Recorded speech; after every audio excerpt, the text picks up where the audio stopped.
LiberalViewer presents.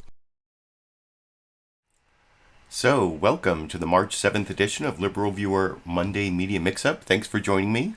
I'll be using the 13 best, most newsworthy clips I picked out from the Sunday morning news analysis shows from the big five corporate outlets of ABC, NBC, CBS, CNN, and Fox News, the so-called corporate media here in the United States, for what should be an informative, educational, fair use media criticism and political commentary show for you all today. You can see from the title of my video, the big topic continues to be Russia's continuing invasion of Ukraine. This week, though, I was saying last week that it might get more brutal and be over by this week when they started really shelling cities, but it's like both things. Russia is stalled, but the campaign has gotten more brutal, as you'll see from the news summaries, and it's really not good news for anyone. That's why we talked for weeks about whether even Vladimir Putin was a rational actor for engaging in this war of choice, and we will talk about all those things. But one of the things that was most disturbing about the run-up to this Russian invasion of Ukraine here in the United States was the way that there seemed to be a pro-Putin wing of the Republican Party, and in some ways there still is, and some of the pundits on Fox News, particularly Laura Ingraham and especially Tucker Carlson, somewhat Sean Hannity, were kind of taking Putin's side over Biden's support of Ukraine, because I guess everything Biden does is wrong. Or anyway, so for my political comedy, I'm going to start with the cold open on Saturday Night Live on Saturday night. They parodied Laura Ingraham and Tucker Carlson's need to apologize for their pro-Putin stance. And I thought there were a couple kind of funny jokes and as usual, you can see the source of all my clips under the sources heading down in the video description. You can watch this entire cold open. You can watch the entire Saturday Night Live at links I put down there. Here is about 35 seconds that I thought was funny from that cold open that I will talk about with you a little more after we watch it together over here. Now, Laura, we got into a little bit of trouble for all the nice things we said about Russia and the mean things we said about Ukraine. Right. We did sound pretty awful in hindsight and foresight. Yeah. I kept asking, why do we hate Putin? Aren't liberals in America even worse? Right, and I called the president of Ukraine pathetic. He stayed and fought with his people in the war, and I called him pathetic from a news desk in Washington.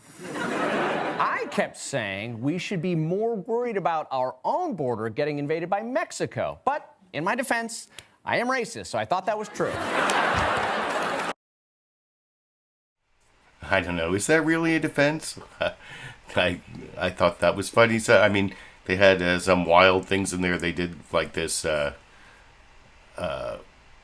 Some of the they had what's his name? John Austin. I actually have it written down in my video description. That's that was Kate McKinnon as Laura Ingraham and Alex Moffat as Tucker Carlson. But if you watch the whole thing, they had James Austin Johnson doing Donald Trump, and he actually does a really good impression. And then they had Bowen Yang doing Steven Seagal. So if you want to see the whole thing, like I said, there's a link down in the video description. But I think that I've said many times before, one of the things I like about Saturday Night Live's political takes is it's when you know that some information about politics has sifted down to the low information voters is when you see it portrayed on Saturday Night Live. And so the shame, the opprobrium that is coming for Tucker Carlson and Laura Ingraham, they totally deserve, and I'm glad to see it.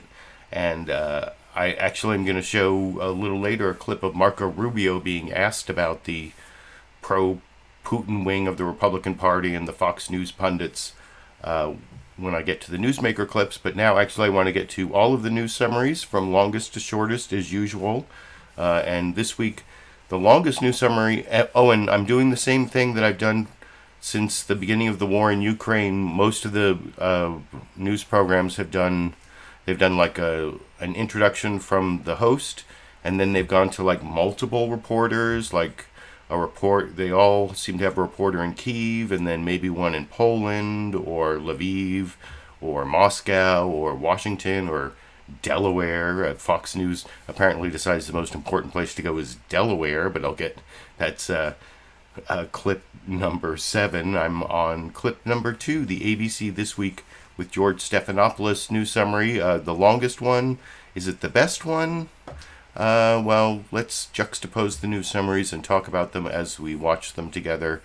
Oh, and thank you, Matthew, for the Super Chat contribution to start the show off so early in the show. Makes it seem like it's a party. So thank you for being for the number 1 fan Super Chat contribution. And I'll talk about the ABC News Summary and some of the other news summaries after we watch. Well, here's the ABC News Summary that I can talk about with you a little more after we watch together over here. Good morning and welcome to This Week. Nearly 2 weeks into the war, the Ukrainian president is rallying his people in the face of increasingly dire threats. As Russian forces continue to raze his nation, Volodymyr Zelensky delivered an early morning address from a secret location, describing Ukraine as a superpower of spirit. Vladimir Putin vowing to eliminate Ukraine, calling Western sanctions a declaration of war, warning the West that imposing a no-fly zone, a Zelensky plea rejected by President Biden, would trigger a wider war. It is already the most dangerous battle in Europe since World War II. Ukrainian cities under siege, more than 1 million refugees on the move, the capital Kyiv surrounded by Russian forces. Our senior foreign correspondent Ian Pannell is on the scene. Good morning, Ian. Yeah, good morning, George. We've just returned from the town of Irpin. This is about 50 miles northwest of the capital, where Russian forces are shelling and killing civilians who are trying to flee. And we're seeing hundreds of thousands of people across the country who've now become targets as Putin's objectives and tactics in this war became ever clearer this week. This was the week when it became clear that Putin's war would be longer, harder, and more costly than the Kremlin may have ever imagined. What had been unthinkable 10 days ago is now happening daily, as seen in videos posted to social media by people throughout the country. Russia is pounding cities across Ukraine as its forces slowly occupy ever more territory. With the fall of Carlson in the south, 5 major cities are now being gradually encircled. And the Russians switching tactics. If the first phase was largely military targets, this week saw shelling of civilian sites, including residential buildings, using heavy artillery and missile strikes indiscriminately. Homes leveled, government buildings shelled, oil depots hit, a TV tower struck, and schools razed to the ground. Even Europe's largest nuclear power plant being caught in the battle. And in much of the country, the wail of air raid sirens has become ubiquitous, as many Ukrainians eke out a subterranean existence. These air raids are going off around the city every half an hour or so. We're just heading down into a metro station where a lot of residents are now living and spending the night. Russia's thought to have hoped that its shock and awe attack in the first days of the invasion would lead to a quick capitulation. The opposite has happened. Putin's forces have met ferocious Ukrainian resistance, inflicting painful casualties on the Russians, who now admit to a rising number of war dead. Columns of Russian armor have been destroyed. Others simply abandoned, short of fuel and supplies. And in a sign of the slow pace of their advance, a huge Russian convoy that was bearing down on Kyiv last Sunday has barely moved since. And President Zelensky, perhaps more defiant than ever, formally applying to join the European Union and telling me at a press conference a few days ago that he'll do whatever it takes to protect his people. For how long can you hang on? I don't know how long, he told me. It doesn't depend on time. It depends on us. Posting videos from central Kyiv, Zelensky dressed in combat fatigues, addressing his people in an effort to show strength and reassurance. But Zelensky's angry that he won't get the no-fly zone he wants from NATO. Adding, all the people who die from this day onwards will die because of you, because of your weakness. Amid the sounds of war, Russia and Ukraine have held 2 rounds of ceasefire talks in Belarus this week. Russia agreeing to humanitarian corridors for 2 cities that it violated almost immediately. But in Moscow, Putin insisting that everything is still going to plan, despite evidence to the contrary. Almost overnight, the country's become a pariah state, major international companies divesting. And the US going after Putin's supporters and some of Russia's richest men, sanctioning 19 oligarchs and 47 of their closest associates and family members. The Kremlin's response has been to plunge ever deeper into tyranny. In the past week, authorities have moved to try to snuff out what was left of Russia's free media, imposing full military censorship, blocking Facebook, Twitter, and the BBC's Russian service.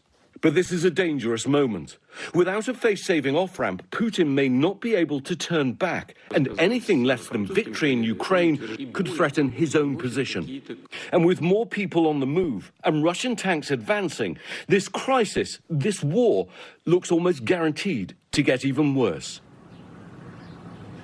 George, I've seen this playbook firsthand in Syria, in the city of Aleppo, where Putin's forces unleashed this mass bombardment of civilian areas to drive out the population before land forces then move in to try and seize control. I think the biggest difference here, though, is the size and strength of the resistance. President Zelensky speaking again just over an hour ago, again asking for a no-fly zone, and if that can't be provided, asking for fighter jets. It still feels, though, like we're in the very early stages of this war. George? It is brutal, and we're going to bring those questions to the UN ambassador in just a moment. But right now, let's bring in our military analyst, retired Colonel Stephen Gannon, picking up on what Ian just said there, Steve. And they had some good analysis there from their military analysts as the second report there after their Ian Pannell, the reporter in Kyiv. And I think that was a good journalistic report. It brought across the 2 points I'm trying to make in the title of the video, that the Russians have kind of stalled. Remember last week I was talking about that huge convoy north of Kyiv, and it's still there and it hasn't really moved. It's just gotten kind of a longer line of vehicles. And, that's one thing I haven't really seen. I was reading some analysis about the roads, the roads in Ukraine, I mean, anywhere, if you put a whole bunch of heavy vehicles and tanks over roads, that even good roads, they're eventually going to break down, and apparently the roads aren't that great in Ukraine. That's something in the United States we all know about, big potholes and how big trucks can mess up our roads over time. From what I understand, the Russians, if you are going to plan a big road campaign that's going to take time, and you're going to have to keep sending vehicles over the roads, you actually have to stockpile the road repair crews. They're part of the military.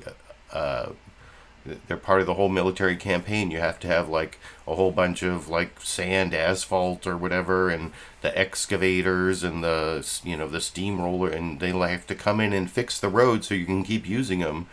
Especially because Russia seems really road-bound, and I was talking a few weeks ago about how this period is the best time for tanks to go on an invasion of Ukraine because the ground is frozen and hard. It's not all muddy, although apparently in Kyiv they released some water from a reservoir to flood some of that area up there that made it harder, and for some reason, I guess these Russian units cannot. They're road bound. They can't go across terrain, even frozen terrain, and the roads are slowly being destroyed.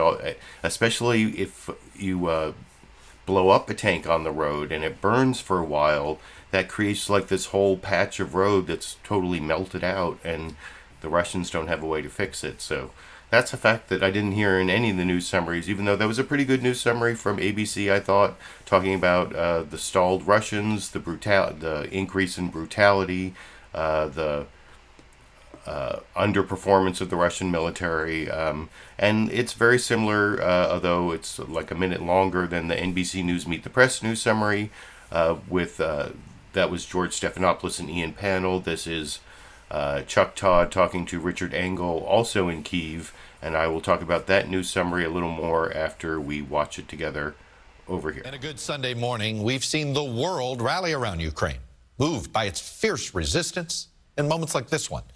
This is what Ukrainian officials say is the shooting down of a Russian helicopter.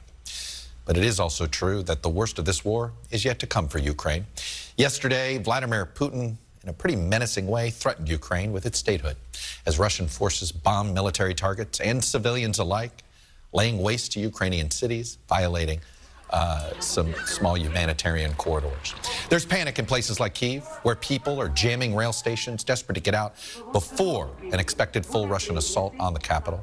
Russia does control areas in the south and east of Ukraine. They're aiming to cut Ukraine off from the sea and trap its army internally. Vladimir Putin, meanwhile, in his own country, signed a new law cracking down on free speech, making it a possible crime in Russia to call this what it actually is, which is a war. And with the Russian economy crippled by sanctions, Putin is actually now calling that a declaration of war. There are growing concerns that a cornered Putin could lash out and widen this conflict beyond Ukraine's borders. We're going to start this morning with two reports from the region. Kelly Kobayea is in Poland, near the Ukrainian border, reporting on the roughly 1.5 million Ukrainians who have now fled their country. But we're going to kick things off with our chief foreign correspondent, Richard Engel, who's in Kyiv. And Richard, just simply, a lot's happened overnight. What is the latest from your perspective? So, Chuck, a second attempt to evacuate civilians from the city of Mariupol by opening up a humanitarian corridor has collapsed, with both sides, both the Russians and the Ukrainians, blaming the other for the breakdown. So it means that the people are still trapped in that city, still under fire, and without food, power, water. Here in Kiev, Russian forces are advancing toward the city. They are making slow advances in the northeast, around the neighborhoods of Irpin and Bucha. And I just spoke with the mayor of Kiev a short while ago, and he told me that roughly 10,000 people have been killed so far, according to figures that he has on both sides of the conflict. And I asked him how long he thinks Kiev can hold out, and he said, frankly, he doesn't know, but that he believes it can be a long time because the people here have a lot of fighting spirit, and they're not fighting for the will of one man. Richard, look, a little of the Russian side of things is a bit opaque, obviously, with the crackdown that they have on a free press. But just from observational sake, it looks like this Russian army is not performing very well. What do you know? So sources have been telling me, sources that are well connected to the Russian security services, that the offensive is not going well, that some special forces, the Russian Spetsnaz, are furious because they have been sent into battle without proper support, and many of them have been killed. They say that the National Guard forces and the regular army, the National Guard forces include those Chechen units, that the two of them are not coordinating on the field, and that the overall battle plan is somewhat disjointed in that it's partly a plan for war and partly a plan for peacekeeping and so-called denazification of this country, and it has led to a lack of cohesion. And a lot of this goes back to the man who's behind it all, yep. Vladimir Putin, who I'm told is now increasingly isolated, is just taking advice from his inner circle, that there are only about 3 people who matter right now. And that speech, you mentioned it a short while ago, yep. that Putin gave yesterday, a bizarre location, speaking at Aeroflot to a group of flight attendants, he sounded incredibly angry. He sounded detached. He was talking about how the Ukrainians here are machine gunning people, that they're driving around in cars packed with explosives, jihadi style, and he went very deep and repeatedly on this theme that they're fighting against the Nazis. It was the angriest I've ever seen him. Richard Engel in Kyiv for us. Richard, a reminder that this is Putin's war more than it is Russia's war, at least right now. Joining me now to talk about the refugee crisis is Kelly Kobayea. She is in Wnba, it's a Wnba crossing on the Polish border with Ukraine. And Kelly. So, yeah, a lot of the same information there. I thought also well presented, like ABC presented it fairly well. I liked Richard Engel's emphasis on Putin's anger and his speech to the Aeroflot stewardesses that didn't make much sense. The same information there about the Russian military not performing well, and the increased brutality, which are the important points. Footage. There was a good map there. A couple weeks ago, I was complaining about the lack of good maps, and it seems everybody's got good maps now. In fact, I think I used a still frame of the NBC map in that news summary as my thumbnail. So it was good enough to use as the thumbnail. But they also talked kind of about Vladimir Putin being both in the ABC news summary and the NBC news summary talked about Vladimir Putin maybe like being cornered or getting in a situation where he's going to have to admit defeat or lose face or lash out in unpredictable ways. That is one of the things that could happen, because I'm going to show you a couple clips of the Secretary of State saying that Russia's not going to win this war, and that is kind of a different outcome than a lot of people expected. Before the invasion started, you heard the news summary saying that U.S. intelligence thought that Kyiv would fall in the first 48 hours. Apparently, Russia thought that was going to happen too, and they didn't plan for anything more. And, I talked about the roads. And one of the other things I've been reading about is how a lot of, because Russia's kind of a kleptocracy, a lot of the money that supposedly went to the military got stolen and turned into, oligarch yachts or whatever. So, and that's all hidden from Putin, but there's all, he's the mob boss, but all the mob underbosses are stealing from, and taking the money that is supposedly being spent on one of the largest military, one of the largest armies in the world is doing really badly in Ukraine, and that is one of the reasons I've heard, but you can let me know what you think about all that in the comment section as we're watching the next news summary. Well, actually, CNN State of the Union, they did the same thing last week. I talked about how usually the 6 a.m. Pacific version that I watch in California is live, and then they come back 9 a.m. my time with the recorded version, but no, because of all the breaking news, last week, Dana Bash came back with a live version, and then Jake Tapper came back with the live version this week. But he has this habit, this convention, this norm, I guess, where he always starts the program saying the State of the Union this week is, and he did it at 6 a.m. But then when he comes back for the special live noon Eastern version, he doesn't tell us the State of the Union, and that's really important information. So even though the second news summary is more updated, so I'll show the second news summary, I'm going to show you the beginning of the first news summary so you know what Jake Tapper thinks the State of the Union this week is. You can't get through a week without knowing that. So I'll play that brief clip and then the larger news summary after. So here's the first one. Hello, I'm Jake Tapper in Washington, where the State of our Union is watching Russians slaughtering Ukrainian civilians in real time. It has been 11 days since Russian President Putin officially launched his unprovoked attack against the sovereign nation of Ukraine, and the Russian leader is escalating threats, threatening Ukrainian statehood, calling Western sanctions the, quote, equivalent of a declaration of war, unquote.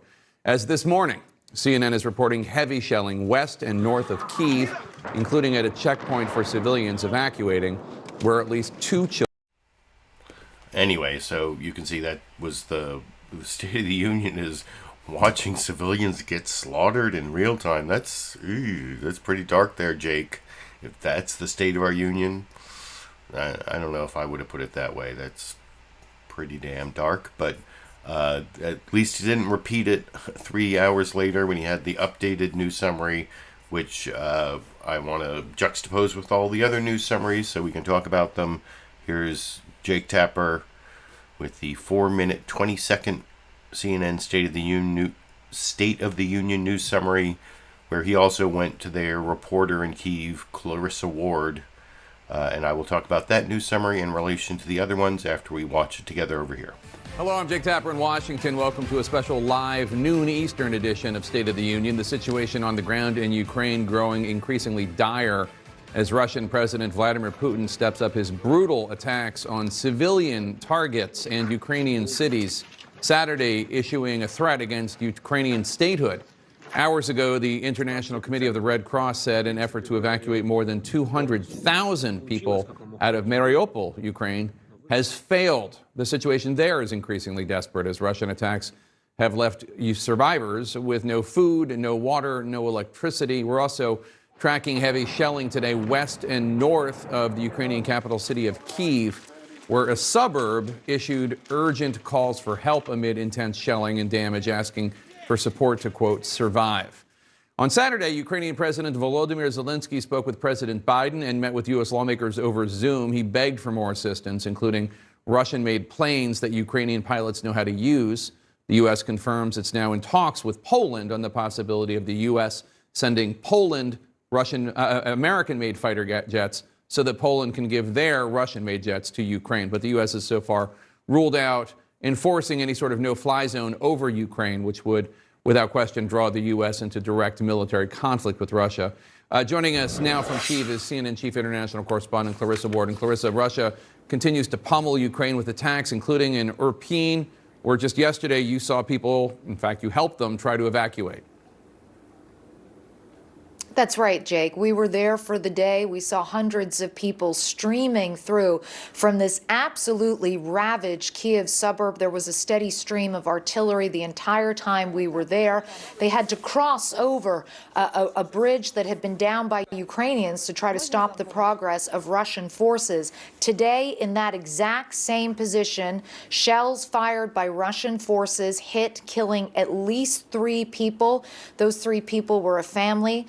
My friend Lindsay Adario, the New York Times photographer, was on the ground and saw the moment of impact. 2 children among the dead, Jake. These are ordinary people trying to flee, heavy fighting. And the Ukrainian authorities are saying that in some of these other suburbs in the north, west, and the west, particularly Hostomel, Bucha, and also Irpin, there are still people who are trapped. They have no access to food. They have no access to water. There is no heat or electricity. They are petrified. Their lives are in danger. And yet it has not been possible yet to implement some kind of a humanitarian corridor. Now, you mentioned Mariupol, that port city of 500,000 in the southeast. 200,000 people were supposed to be moved out of that city today as part of a humanitarian convoy. The International Red Cross saying that they were not able to open that up because of continued shelling. Ukrainian authorities blaming that on the Russians, saying that they continue to use artillery even as that corridor was supposed to open. But all of this giving you a very strong sense that civilians are increasingly becoming the target of this ugly campaign. The UN saying today more than 360 civilians have been killed, including 13 children, and that does not even include those who have almost certainly been killed in today's fighting, Jake. So some very alarming trends that we're seeing on the ground, and really a desperate prognosis for so many of this country's civilians who are trying to get out with nowhere safe in sight, Jake. Clarissa Ward, thank you so much. Please stay safe. Amid these heightened tensions, the U.S. State Department last night began more urgently pushing Americans who are in Russia to leave that country immediately. This weekend, Wnba player Brittany Griner of the Phoenix Mercury was detained at a Russian airport over allegations of drug possession. Asked about her minutes ago, Secretary of State Antony Blinken said he could not go into detail about her case, but that the U.S. is always working to get Americans out of Russian prisons. Joining me now from Moldova, the latest stop on his... And you see down in the corner there, it said that interview with Secretary Blinken was live. It said live during, but That was 3 hours later. Jake Tapper kind of said, our Secretary Blinken said minutes ago. Well, I guess it's minutes ago if it's, 180 minutes ago. That's a lot of minutes, but for it to still claim to be live, that's one of my little pet peeves about when State of the Union does the live show 3 hours later. They use the pre-recorded interviews from 3 hours earlier, and they say live the whole time, even though it's not a live interview. Although they did do some new live interviews in the second hour, and I took clips. I took a clip from Mike McCall, Representative Mike McCall, that actually I think Jake Tapper did a poor job of following up on something kind of scary he said. I'll get to that clip. That's clip number 9. But the news summary, I thought, with Clarissa Ward was good. Similar information, a little bit more compact because I'm going longest to shortest. CBS News Face the Nation also did this kind of the same thing. Oh, you noticed NBC started in with a reporter in Kyiv and then went to a military expert with maps that. And then ABC. Well, now I'm starting to get them all confused, but they all went to a second reporter or expert in, but CNN, at least there, decided to go from Clarissa Ward then straight to the pre-recorded Antony Blinken interview. CBS News Face the Nation. It's Margaret Brennan talking again to Charlie D'Agata in Kyiv. He actually got in trouble for not something he said on Face the Nation, but talking about it that this thing in Ukraine, it's happening in a civilized country, not those third world countries. Or that's kind of a paraphrase of what he said, but he didn't say anything like that in this news summary here with Margaret Brennan, which I think stands up journalistically with the previous 3 that I will talk about with you a little more after we watch it together over here. Good morning and welcome to Face the Nation. We have watched with growing horror as Vladimir Putin's rampage through Ukraine continues. The death toll from both sides is incalculable at this point. The news and pictures from the region are adding a surreal quality, devastating a world still struggling to recover from a 2-year global pandemic.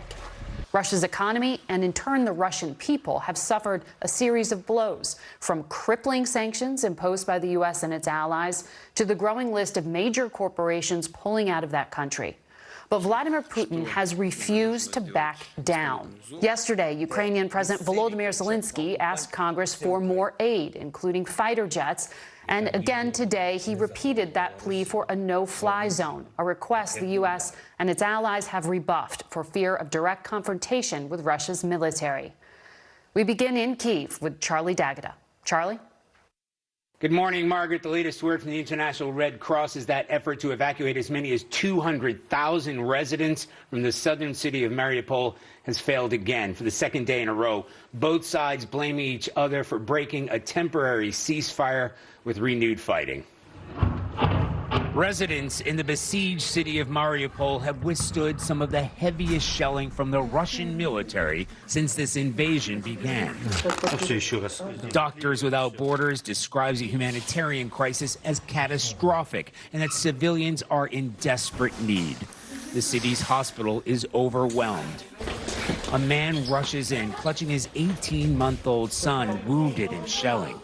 Doctors try frantically to revive the little boy, but they're unable to save him.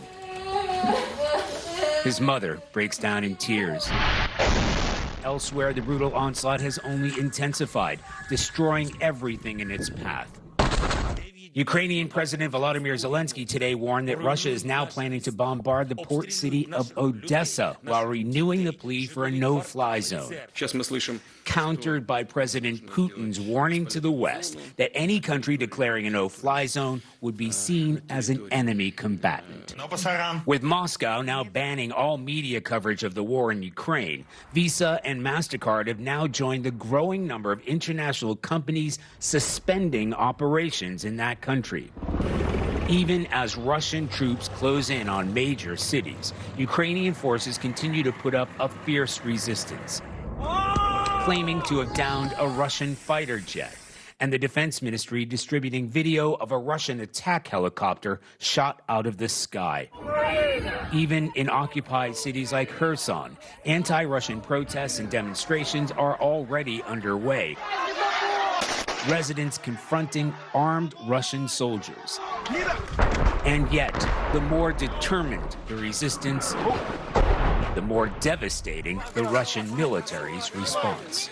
This morning, Pope Francis rejected Russia's assertion that this is a military operation, saying it is a war, which is leading to rivers of blood and tears. Here, a Ukrainian delegate says a third round of peace talks with Russian counterparts are due to take place tomorrow. Margaret? Charlie D'Agata in Kyiv. Stay safe. CBS News national security correspondent David Martin has been closely tracking the Russian military's march toward Kyiv, and he joins us now. David. So yeah, I think it wasn't it ABC and now CBS that went to like a military expert after the reporter from Kyiv, and then NBC went to their reporter in Poland, and CNN went straight to Antony Blinken. I mean, all of those seem like good journalistic choices for how to set up the news of the week, but that you've seen several versions of the report about how Russia has outlawed fake news, and talking about and the Pope won't accept that this is a military operation. You heard Charlie Daggett say at the end there. He's saying it's actually a war. It's not a military operation, and that's one of the things you can get 15 years in prison in Russia apparently if you call what's going on in the Ukraine a war. You have to call it a military operation, and I heard there's like this joke going around that so now we have to call Leo Tolstoy's great novel Military Operation in Peace.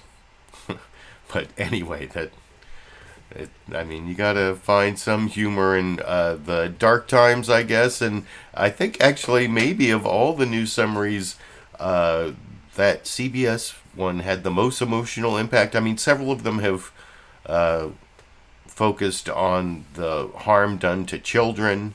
But Charlie D'Agata had like the parent. I personally had an experience where my daughter like fell down in the playground and like split open her chin, and I would like picked her up and like took her to the car and like ran into the emergency room. And so maybe I'm particularly vulnerable to the the video of the parent like running their child into the emergency room. But that seemed like particularly emotionally impactful, the CBS one. I don't know which one. I mean, they're all like giving you the brutal Russian invasion and the heroic Ukrainian people, and that's what the U.S. corporate media is telling us. And as far as I can tell, I mean, it's never as black and white as it seems in the height of wartime propaganda, but I think that's at least sort of the legitimate labeling, even though they say the first casualty of war is the truth or whatever, and you do get a lot of propaganda from both sides because literally lives depend on winning the information war. So you can't fault Ukraine for trying to say how many thousands of Russians they've killed, even if they haven't killed quite that many, and how many planes they've downed, even if they haven't downed quite that many. And then over in Russia, you heard in those news summaries how they're reporting both that they're liberating, the denazification and being greeted as liberators, and and how they're, I saw this whole thing that they're like telling them that they're, being very careful to avoid hurting any civilians or any, infrastructure. And so they're, at least on Russian-controlled media, they're getting a totally opposite story. I mean, you can tell me if you believe our corporate media over the Russian story, but that's my story, and I'm sticking to it. And now we've seen 4 news summaries, and they all had something in common. They had the host, and then going to the reporter in Kyiv. That was the journalistic decision, but over on Fox News Sunday, of course, they made a political decision, because it's always politics first there, because of course Fox News is a propaganda outlet of the Republican Party. If you want to, it was actually created. Fox News was actually created to be a propaganda outlet of the Republican Party. You can read Gabriel Sherman's book, The Loudest Voice in the Room. It's right there. I've read that book, and Roger Ailes created it for just that purpose. So, of course, unlike all the other news, the actual news outlets, corporate as they may be, they all had the anchor go to a reporter in Kyiv.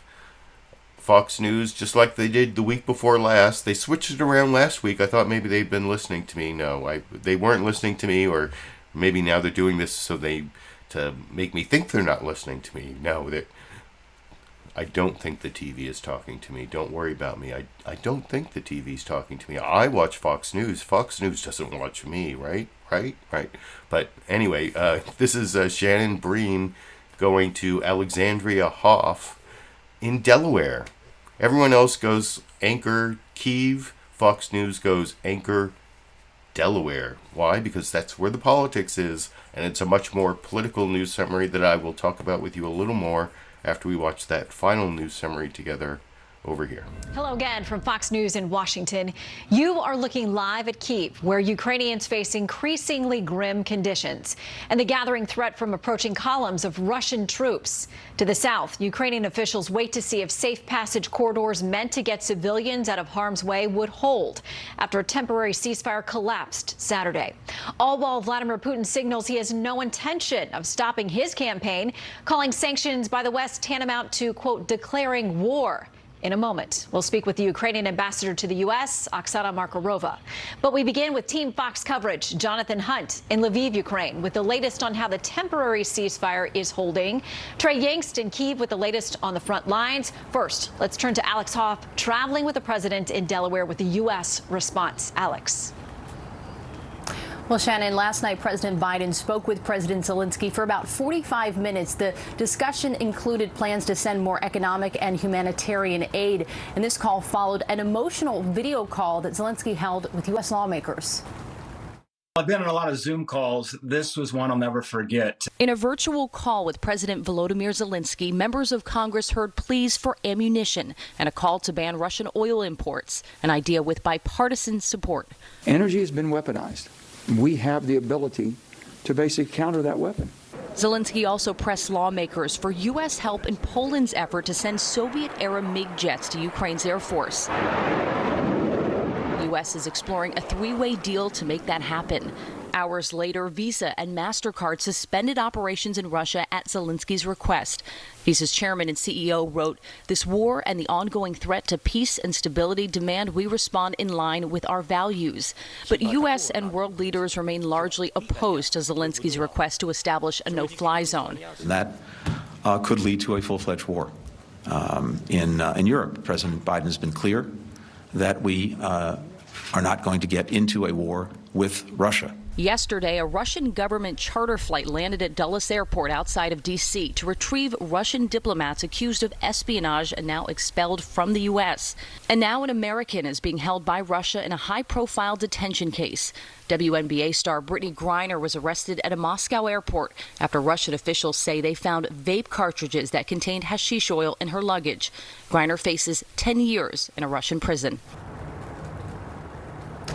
Now, Israel's prime minister, he met in person with Vladimir Putin yesterday. He is the first foreign leader to do so since this invasion began. And we are told that President Zelensky and the prime minister have now talked 3 times in the last 24 hours. And Shannon, on Wednesday, Vice President Harris is set to travel to Poland and Romania. Alex Hoff reporting from Delaware. Alex, thank you. Let's turn now to Trey Yingst in Kyiv. Trey. So at least they went to Trey Yingst in Kyiv as their second choice, but that was a very political report. It was from Delaware. It was from their political reporter, Alexandria Hoff, trying to make the Biden administration look as bad as possible and as early as possible in the Fox News program, because I guess their viewers tend to like nod off as the program goes on, or I don't know. But I think it was a poor journalistic choice. And anyway, I'm not a fan of Shannon Bream either, because she blocked me on Twitter for no reason I can figure out. I never had any real interaction with her other than tagging her in some videos I made criticizing her pro-Republican bias on Fox News. I guess maybe that's why, but I don't know. But anyway, so anything Shannon Bream tweets I can't see unless I sign out of Twitter, and then I can't see it. Whatever. So I guess it's not like a huge impediment to my life, but I don't quite understand it. Anyway, speaking of criticism of Fox News bias and Shannon Bream, that is actually what I'm going to show you in the next clip. It's the first Newsmaker clip. It's a clip from Shannon Bream's interview with the Ukrainian ambassador to the United States, Oksana Markarova. See, I thought I was going to have problems saying Oksana Markarova, but I had problems saying United States for some reason. That's the way I was like concentrating on Oksana Markarova so hard I messed up states.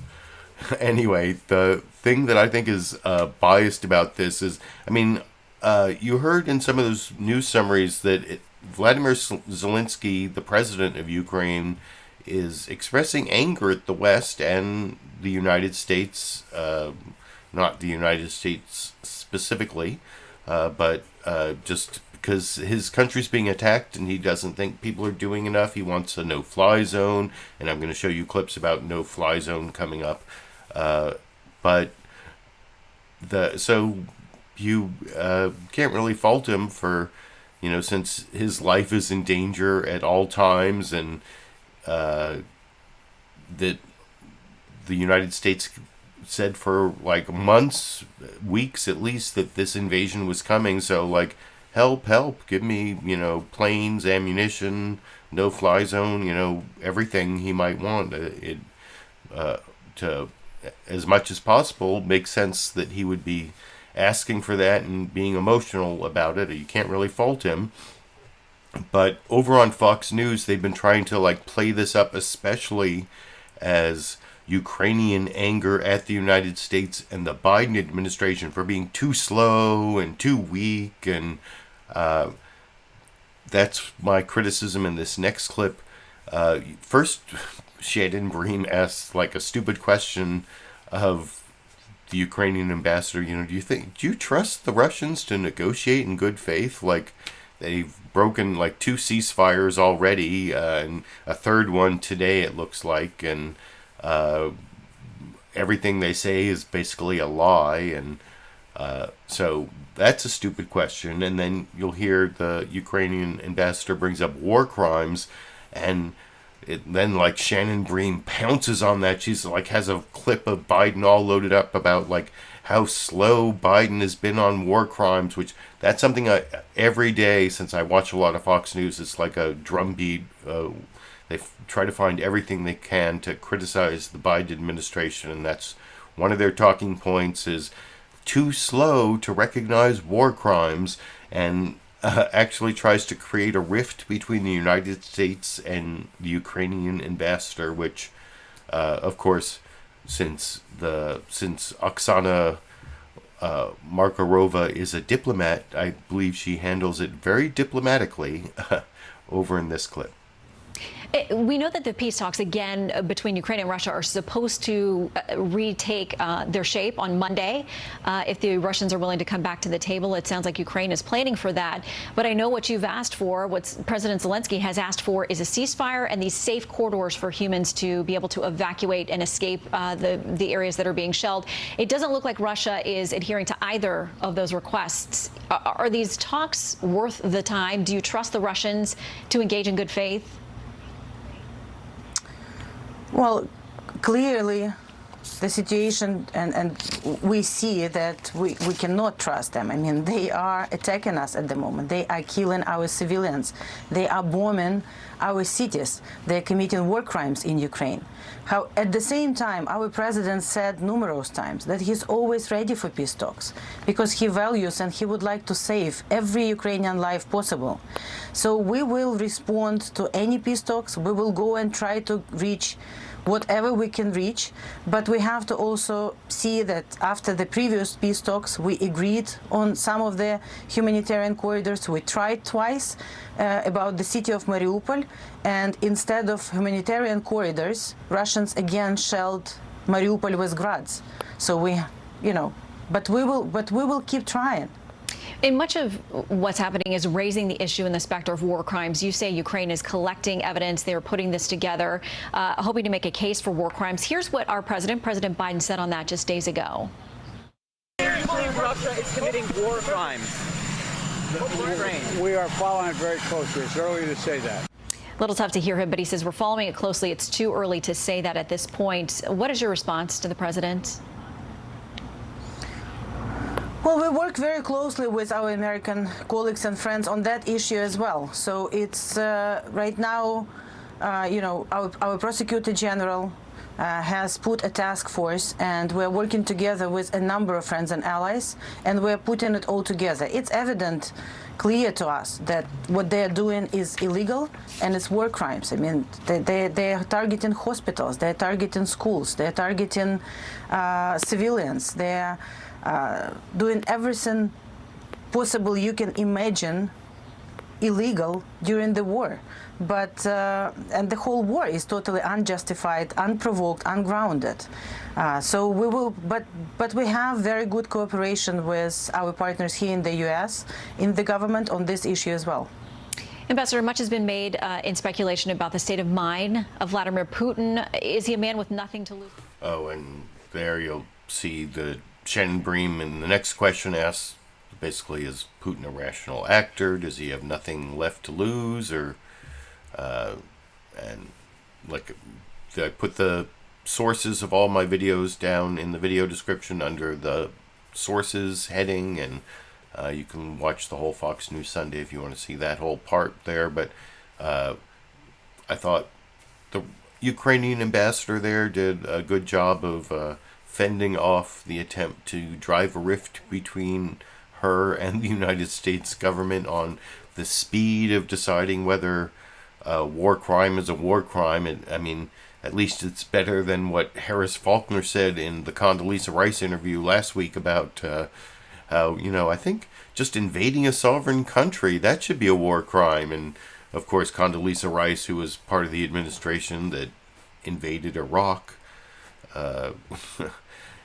got to answer that question without ever being asked about the invasion of Iraq. But now I'm flashing back PTSD. I don't know, is there like a special type of PTSD for Fox News bias, or I'm kind of flashing back to last week's Fox News bias, but I think I proved the Fox News bias that I pre-criticized the clip with, and just to be an equal opportunity media critic, I'm actually going to criticize Jake Tapper of CNN for not asking a follow-up question when he's interviewing Representative Mike McCall, Republican from Texas, who's on the Foreign Affairs Committee. He's out in Poland, so apparently he should be in like all the big briefings with the military. He even talks about how Mike McCall talks about how the 82nd Airborne is in an undisclosed location getting ready to defend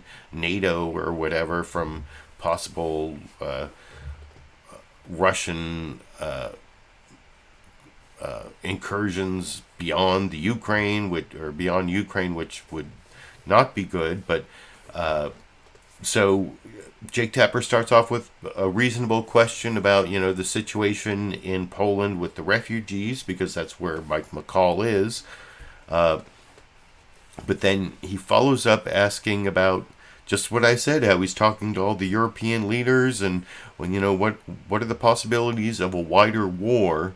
And then I'm pre-criticizing the clip, I know, but listen carefully to Mike McCall's answer, because he says there's two words in the answer to the second question that when I hear them, like alarm bells go off in my head. When I hear the words tactical nuke, that Putin might use a tactical, this is a guy in all the briefings and considering the possibility that Putin might use a tactical nuke.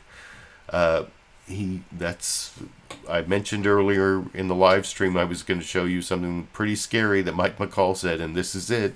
And then Jake Tapper does not follow up at all. I keep the clip playing so you can see his follow-up question has nothing to do with the tactical nuke that Mike McCall mentions over in this clip. What you're seeing on the ground in Poland, more than 1.5 million refugees have now fled the country in not even 2 weeks. About half of those refugees are in Poland. Millions more are expected.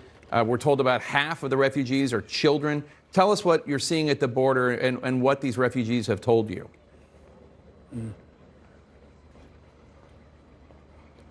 Jake, it's a very emotional moment. A lot of the members were actually in tears to see these, these mothers and their children and their fathers and husbands have to go back to fight this war against Putin. It was absolutely, I have to say this whole thing, historically, I'm reminded of when Hitler invaded Poland, the country I'm in right now.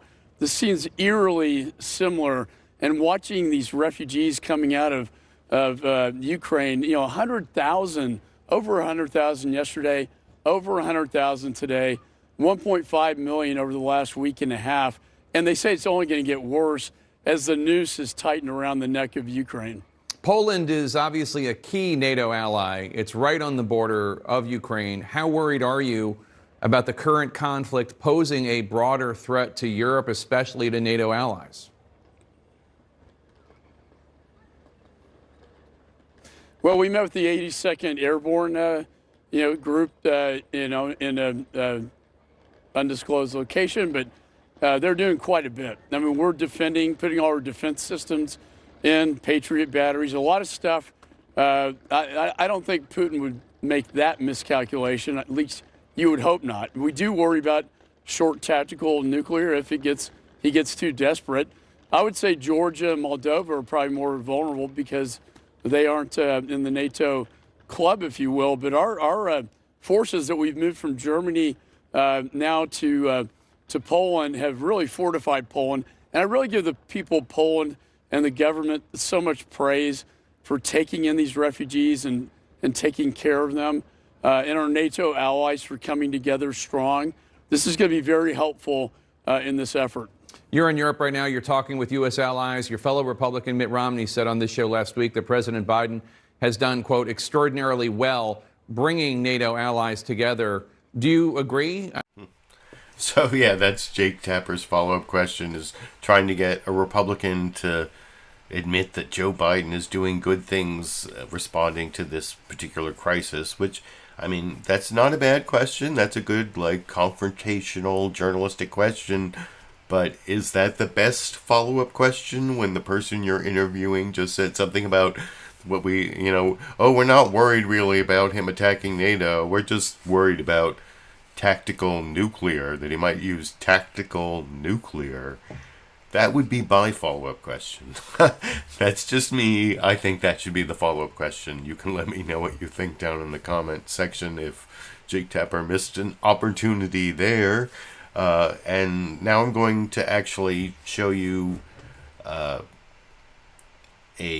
two different Marco Rubio interview clips. He was on ABC's This Week with George Stephanopoulos, and then on CNN's State of the Union in the 6 a.m. Pacific time version. Though they didn't, I don't think they replayed Marco Rubio in the replay 3 hours later. So I think George Stephanopoulos asked him a lot of good questions. I'm going to show you almost the whole interview, except for the part where he asked about a U.S. embargo on oil, just because otherwise the clip would be too long. It's already like 5 minutes long. And he just asked like standard questions, all like the same questions that Jake Tapper asked over in the other interview. But Jake Tapper actually asked a better question. And so first I'm going to show you sort of the more pedestrian questions of George Stephanopoulos, and then the one or two better questions that Jake Tapper asked, or the one better question Jake Tapper asked after. But anyway, here's the ABC This Week with George Stephanopoulos interview, the whole interview of Marco Rubio, and then, like I said, I cut out this like 2 minutes or 90 seconds where they're talking about U.S. embargoing Russian oil. But here's the rest of it, and I'll talk about it with you a little more after we watch that clip together over here. You were on that Zoom yesterday with President Zelensky. Are you and your colleagues now more open to a no-fly zone? You know, look, a no-fly zone has become a catchphrase. I'm not sure a lot of people fully understand what that means. That means flying AWACS 24 hours a day. That means the willingness to shoot down and engage Russian airplanes in the sky. That means, frankly, you can't put those planes up there unless you're willing to knock out the anti-aircraft systems that the Russians have deployed, and not just in Ukraine, but in Russia and also in Belarus. So basically, a no-fly zone, if people understood what it means World War III. It means starting World War III. So I think there are a lot of things we can do to help Ukraine protect itself, both from airstrikes and missile strikes.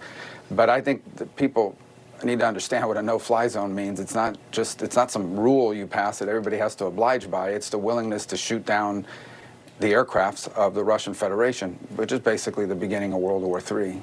How about this provision of fighter jets? We would provide the fighter jets to Poland, other Eastern European nations. They would send the jets they now have to Ukraine. Do you support that? I do. If that can be done, that would be great. I do have concerns about a couple things, and that is sort of, can they actually fly them, given the amount of anti-aircraft capabilities that the Russians possess and continue to have deployed in the region. By the way, yesterday was a terrible day for the Russian Air Force. They don't have air control either there. But generally speaking, it's something I'd be supportive of, and we should do what we can to help them. You're facing some criticism from fellow legislators for tweeting out a picture of President Zelensky during his Zoom with Congress yesterday. The ambassador asked members not to do that because it would endanger Zelensky. Why did you ignore that request? First of all, she said that well into the call. Second, there's no security risk in that at all. Perhaps she was under the impression that the Zoom call was a secret. It had been broadly reported, like multiple outlets, maybe even ABC had tweeted it was at 9:30. There were over 300 people on this call. The details of the call were emailed to a bunch of people. And it was a nondescript picture, unlike any of the other ones, just like the other ones you've seen on the air. So there's no security risk there. You don't believe you put him at risk? No. I want to also bring up something that one of your fellow Republican senators, Lindsey Graham, has repeated again yesterday. Earlier in the week, he called for Russians to assassinate Vladimir Putin. Was that responsible? Well, look, people are watching what's happening in Ukraine and what this man is doing to these people, what this monster's doing to human beings, and they're very angry about it. And obviously, at the end of the day, I do think Vladimir Putin's going to face some problems internally in Russia. How the Russians seek to take care of it is up to them. I'm not sure he was calling for a U.S. action in that regard. I think what he was basically trying to say, at least my reading of it, is I wish someone would take this guy out and remove him from power one way or the other. I think the whole world wishes that. But that's not something we can impose. That's something that has to happen organically and has to happen internally. And maybe it will, because he's not just facing a military catastrophe in Ukraine where he really can't win. I mean, the two outcomes he has before him are a costly military victory followed by a costly long-term occupation or a quagmire. But he's also facing a second front at home where his economy is headed to third world status here pretty rapidly. So far, he appears completely undeterred by that. Do you believe he's acting in a rational manner? I think he's acting in a manner he believes is rational, because you have to understand, this is a guy who views himself as a historic figure. He believes his legacy is going to be secured by being the person that restored great Russia. You can't be a greater Russia without Ukraine under your thumb. And that's what he's pursuing now. I also believe that he's a person that cannot survive, for example, being humiliated, and he can't survive in power if it looks like he backed down to NATO. So I think that creates a real opportunity here for danger. I don't think his perceptions are the same as our perceptions about the world, about the way things are going and so forth. This guy's also an authoritarian leader. He doesn't get a lot of bad news. They don't report a lot of bad news to him because it doesn't get you promoted. So I unfortunately think we're entering probably the most dangerous part of this conflict. Because as he begins to realize he can't make the tactical gains on the ground that he wants to make, I think he's willing to escalate and do things that, unfortunately, would be pretty cataclysmic. It feels like a real dilemma. You say that Putin can't win this war, but he also seems pretty determined not to lose. So what can we do?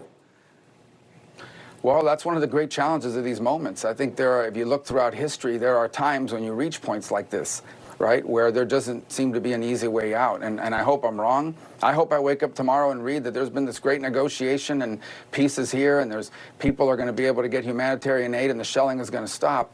But that's what my heart hopes for. But my mind, what I know about this man and know about Russia, know about its intentions, and know about history tells me we got some ways to go yet until we reach a point like that, and it's not going to be a pretty journey to that point. There are not a lot of good options here right now, unfortunately. Senator Rubio, thanks very much for your time this morning. So, like I said, that was kind of all the expected questions, even about that whole security breach during the Zoom meeting, where in the first couple of minutes he tweeted a picture that included a picture of Vladimir Zelensky with his background that might make it easier to pinpoint his location. I don't know. That I'm not sure whether that was a security breach or not. I heard his answer there, and also when he talked to Jake Tapper over on CNN State of the Union, he answered the question about, Lindsey Graham's tweet. Should we, someone's got to knock off Putin, like a more successful, what was it, Colonel? I can't remember the colonel who tried to assassinate Hitler. He mentioned that guy, and that was like and I don't know, Putin is already using that, I think, for propaganda to say that the U.S. has hit squads out to get him. And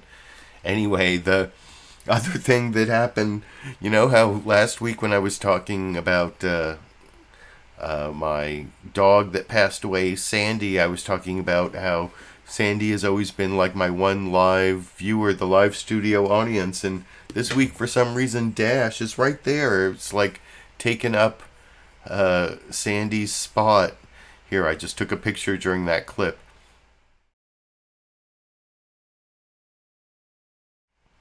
That's Dash, my cat, and now he's lying down right there where Sandy used to lie down. That's kind of odd that, I don't know, maybe he didn't do it before because Sandy was doing it, but so I do have a live studio audience. It's my cat Dash, and I do have a Dash clip for the end of the show. But the one thing I thought that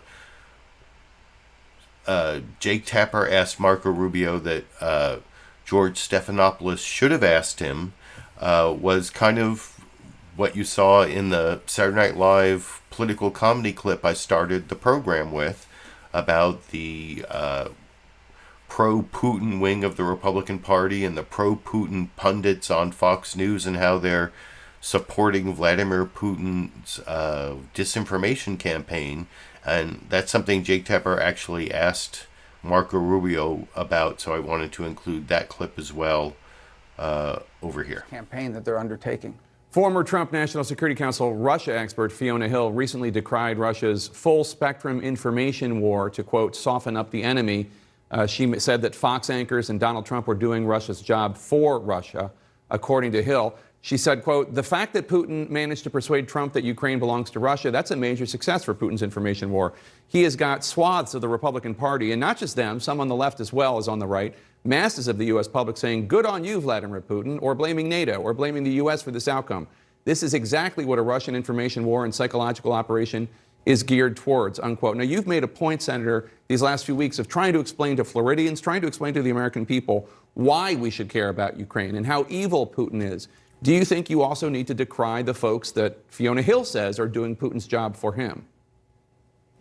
Well, look, there are not a lot of people left out there talking that way. And that's the first part of it. I think a lot of it, frankly, is a lot of people didn't fully understand what this was all about. So there are always going to be voices and interviews I see from time to time where, for example, there was a time where people were arguing, you know, why are we getting involved in Ukraine? All we have to do is agree that they never become part of NATO and we can avoid all this. So that was never true.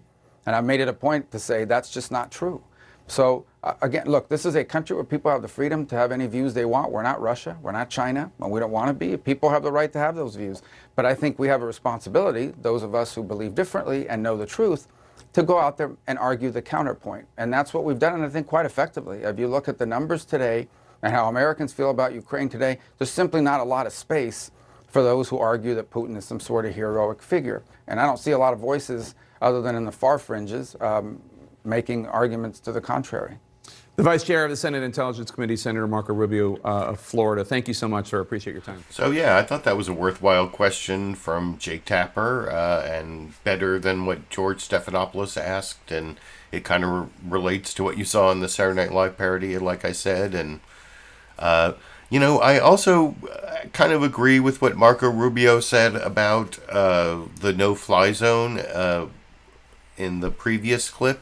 About how it, you know, would put U.S. and, you know, it's kind of what I said last week when I was talking about it, that, you know, people don't understand. They think a no-fly zone is like just a rule or a rule you make up, but what it really means is you fly American planes and they shoot down Russian planes, and it's not worthwhile. But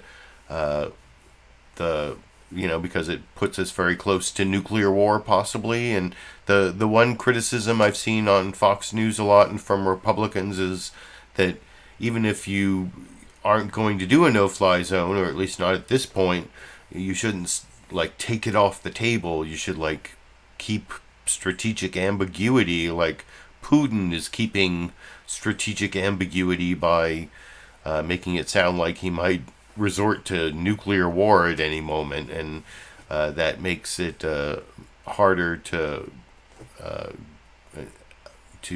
be your opponent because you can't figure out exactly what's going on. But I don't know, it also makes escalation more possible and more dangerous, and so I'm not so sure.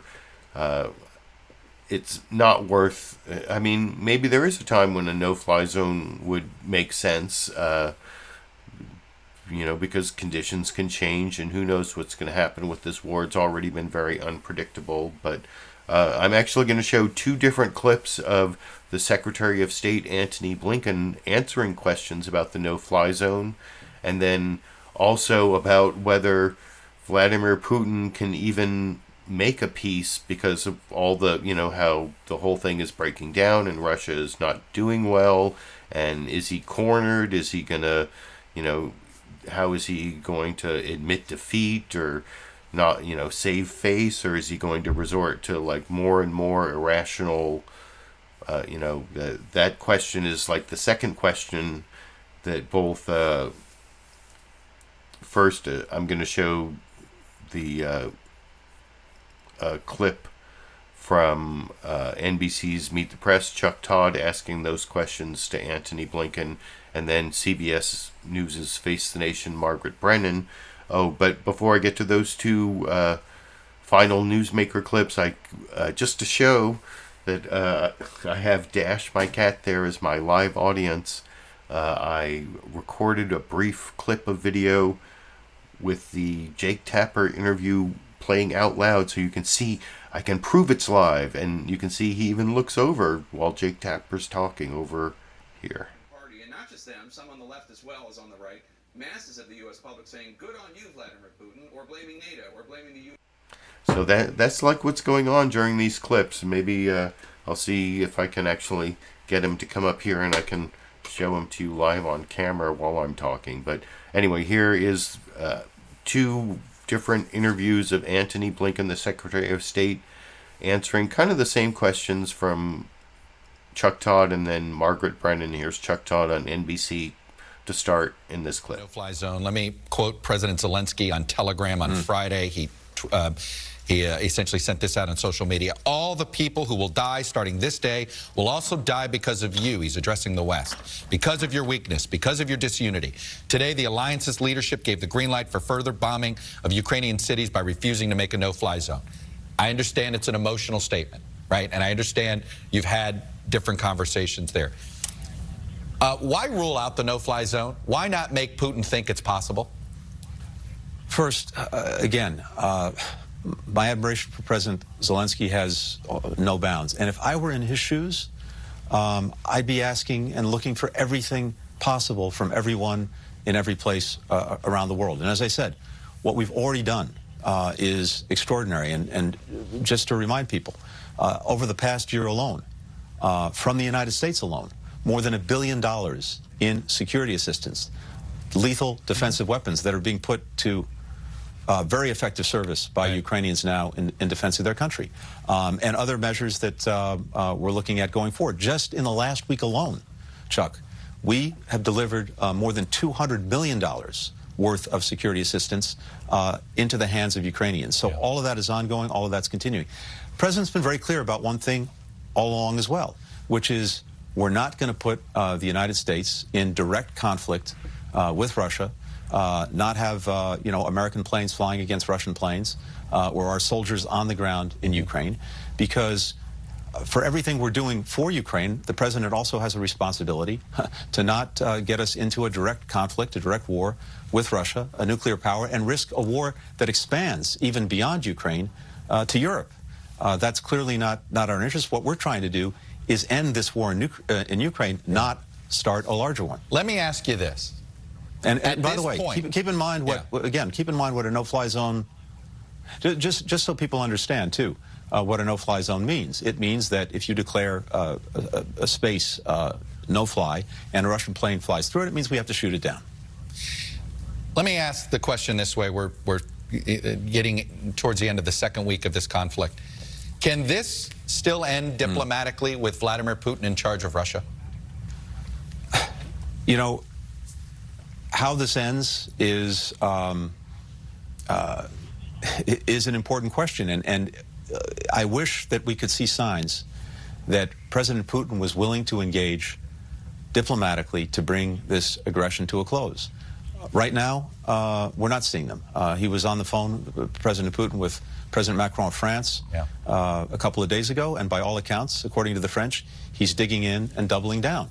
And I think we have to be ready that this could go on for some while. The sheer force that Russia can bring to bear, the manpower, the expanse of its military, has the potential to keep grinding down these incredibly brave and resilient Ukrainians. But here's the thing. Winning a battle is not winning a war. Taking a city is not taking the hearts and minds of Ukrainians. And what we've learned over the past couple of weeks is that they will fight to the end for their country. And if it takes a week, if it takes a month, if it takes a year. And he has no plan, Putin, for how this actually ends on his terms. He can't impose his will and Russia's will on 45 million Ukrainians. They've clearly demonstrated that. But it may take some considerable time to play out. We want it to end as quickly as possible, with Ukraine having its independence, its territorial integrity, its sovereignty. But I think we need to be prepared for this going on for some time. Secretary Antony Blinken, I know you're busy. I know you got it. So that was basically the no-fly question, and then the can Putin lose question. And you heard Antony Blinken's answer, and I think actually Margaret Brennan, for some reason, got a better answer. Because in this answer, I think, and also in the interview with Jake Tapper in a part I didn't show, I think that he made more clear that he thinks Russia is actually going to lose this war.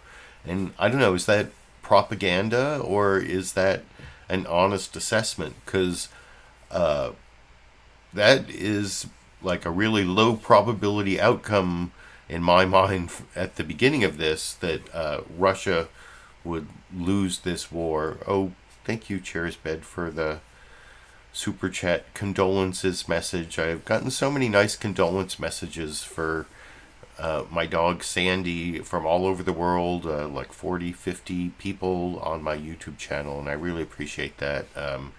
And to think that my dog had fans all over the world, I don't know, in some ways that makes it seem like her life was, I mean, she had a good life, but even just like a little bit more, so I appreciate that. But what was I saying? Oh, Antony Blinken, in talking to Jake Tapper, basically said Vladimir Putin was going to lose. He kind of said that in the answer there to Chuck Todd, but he actually says that Ukraine will prevail. And I don't know, let me know what you think. Is that like U.S. propaganda? Is he saying that because that's the message he wants to be out there in the media? Or does he actually think, I mean, it's getting pretty late for Russia to actually win this war by taking over the cities of Kyiv and Odessa. I think that's the traditional Greater Russia. The Tsars have to control Kyiv and Odessa or whatever if he's going to be like have a great legacy of reuniting Great Russia or whatever. That's one of the things I've seen. So, but even if he can like take those cities, which after shelling them for days and days and days he might be able to, I don't think that you watch all the pundits at this point, they're talking about Ukraine being the size of Texas, that it has over 40 million people, maybe 5 million will be refugees, but a lot of them, even if they take the cities, and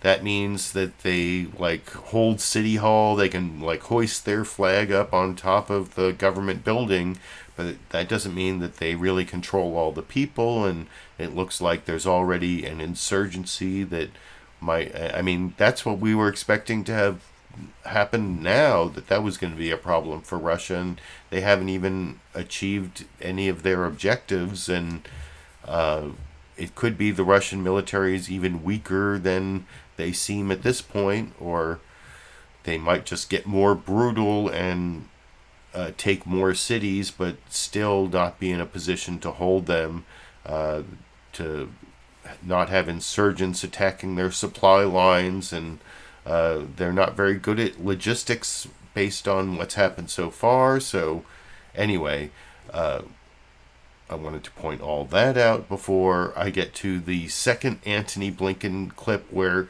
he specifically says Ukraine will prevail. And I mean, that's kind of what he's saying. It might be long. Things could get worse. Things probably will get worse, but Putin's not going to win. But then that also brings up, what is Putin going to do when he's a loser? He can't be a loser. And how is he going to lash out? And I'll talk about all of that a little more after we watch the final Newsmaker clip. Antony Blinken talking to Margaret Brennan on CBS News' Face the Nation yesterday over here. NATO has said none of its 30 members are willing to set up a no-fly zone. President Biden has been very clear he has no interest in that or combat troops. But what more can the United States do here? If, for instance, the Polish government, a NATO member, wants to send fighter jets, does that get a green light from the U.S., or are you afraid that that will escalate tension? No, that gets a green light. In fact, we're talking with our Polish friends right now about what we might be able to do to backfill their needs if, in fact, they choose to provide these fighter jets to the Ukrainians. What could we do? How can we help to make sure that they get something to backfill the planes that they're handing over to the Ukrainians? We're in very active discussions with them about that. Look, I've been in Europe for the last couple of days, working closely, as always, with our allies and partners at NATO, the European Union, the G7 countries, and all of us together are continuing to take steps to increase the pressure on Russia through additional sanctions, all of which are very actively under discussion and will be implemented in the coming days, as well as taking further steps to give the Ukrainians what they need to defend themselves against the Russian aggression. How do you convince Vladimir Putin that this isn't ultimately about regime change? How do you get him to back down? For us, it's not about regime change. That's the Russian people have to decide who they want to lead them. And look, as I said, the challenge is this. Vladimir Putin continues to press this aggression. That's why I say I'm afraid this could go on for some time. But it's going to end, and it's going to end with Ukraine prevailing. Because even as Putin has the capacity, because he can, the manpower, the equipment that he has, that he can bring to bear, can continue to grind down these incredibly brave and resilient Ukrainians, winning a battle is not the same thing as winning a war. Taking the city is not the same thing as capturing the hearts and minds of Ukrainians. What they've demonstrated with extraordinary courage is that they will not be subjugated to Vladimir Putin's will and be under Russia's thumb. So whether that takes another week, another month, another year to play out, it will. And I know how this is going to end. But the question is, can we end it sooner rather than later with less suffering than, going forward? So there it is, the prediction of the U.S. Secretary of State that Ukraine is going to win this war.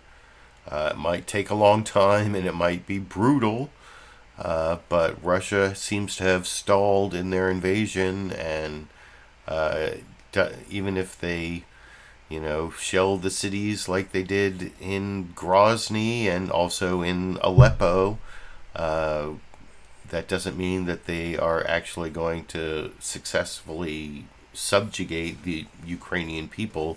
They might be able to occupy, certain urban areas, but it's going to be like the Secretary of State said, like a slow grind down to who knows what. But just like the most brutal kind of attrition warfare, and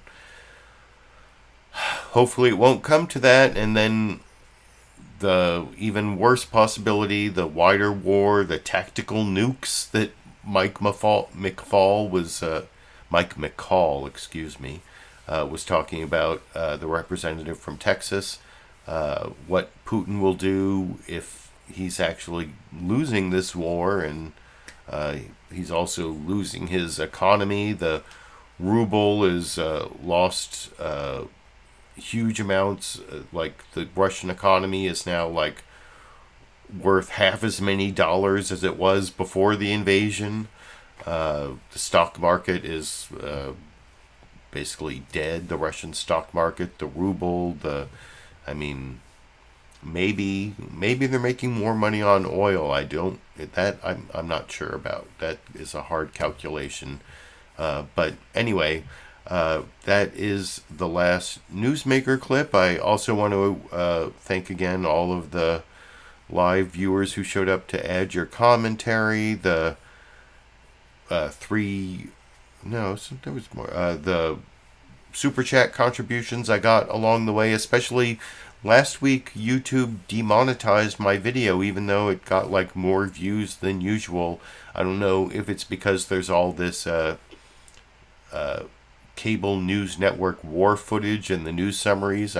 Some of that is kind of brutal to watch, and families being shelled, and like I was saying, that CBS News Face the Nation news summary where the parent is running into the emergency room with their child. I don't know, that I can see why maybe YouTube would want to demonetize it, but anyway, so I always make more revenue from the super chat contributions than the ad revenue anyway. So thank you for supporting my videos, for supporting me for doing this every Monday, at least through the midterm elections. And even though I already showed you like a still photo and even a brief video of my cat Dash being the live viewer over there, I actually did start the program with a Dash video to end the program with.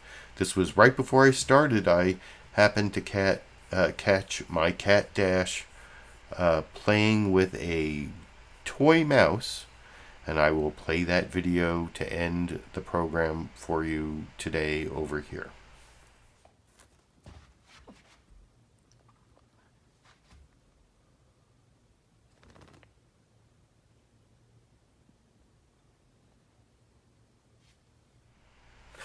Not bad for an almost 17-year-old cat, right? Pouncing on a toy mouse, so hopefully Dash will be around, even though back in November I had a vet tell me Dash was like at his end of life and he didn't eat for 2 weeks, and then we gave him steroids and antibiotics, and he's made a fairly miraculous recovery, so hopefully he'll be around for at least a while, especially with the sad loss of Sandy that I'm not gonna go into again. And I actually cried after the program last week, so thank you all. Oh, thank you Gabriel Brown for that additional super chat contribution, and I will be back next Monday and every Monday at least through the November midterms until I have some other reason to upload a video, or until I'm back next Monday. I guess I will be seeing all of you around the internet.